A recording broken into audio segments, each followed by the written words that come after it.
দেখো বন্ধুরা, আমি এখানে ছোলার ডাল ভিজিয়ে বেটে নিয়েছি, দিয়ে ফেটিয়ে ভালো করে বড়া বানিয়ে নিচ্ছি। কি বানাবো তোমাদের সঙ্গে শেয়ার করব ধীরে ধীরে, দেখতে থাকো, স্কিপ করবে না।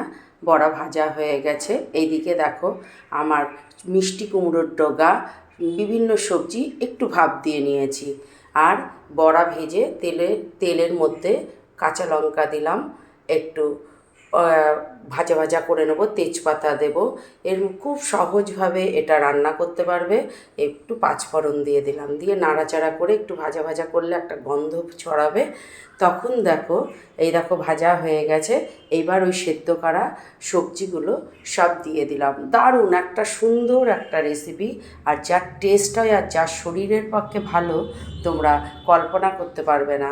ভীষণ ভালো। তোমরা এইভাবে নিরামিষ যারা খেতে ভালোবাসো অবশ্যই এটা খেও, এবং বাচ্চাদের এটা দেওয়া খুবই উপকারী। গাজর থেকে শুরু করে, পটল থেকে শুরু করে, মিষ্টি কুমড়ো, কুমড়োর ডগা ভীষণ উপকার। সেদ্ধ খাওয়াটা আরও উপকার। আমি দেখো খুব সহজভাবে সুন্দরভাবে আমি তৈরি করে ফেলছি।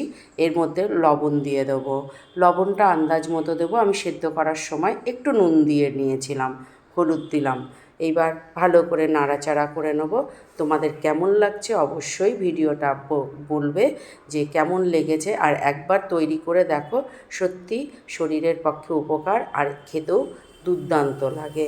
আমি বড়াগুলো ছোলার ডালের করেছি যাতে টেস্টি হয়। এর মধ্যে একটু ওই যে বড়া ভেজেছিলাম, ডালের জলটা ছিল, সেই ডালের জল, ডাল বাটার ধুয়ে ওই জলটা দিয়ে দিলাম এর মধ্যে, দিয়ে একটু ভাপে বসাবো। ফুটে উঠলে দেখো ফুটে উঠেছে, এবার বড়াগুলো ছেড়ে দিলাম। আগে দিলাম না, কারণ গলে যাবে বলে। এটাও জলটাও শুকিয়ে এসছে। এবার বড়াগুলো দিলে সুসিদ্ধ হয়ে যাবে এবং খেতেও ভালো লাগবে। তা কেমন লাগছে বন্ধুরা? ভালো লাগছে? যা লাগবে তোমাদের কাছে যেটা মনে হবে সেটাই তোমরা কমেন্ট করে আমাকে অবশ্যই জানাবে। আর এর মধ্যে কিন্তু নুন ঝাল মিষ্টির একটা সামঞ্জস্য থাকবে। তার মধ্যে আমি চিনি দিয়ে দিলাম, কারণ এই সবজিতে মিষ্টি না হলে ভালো লাগবে না।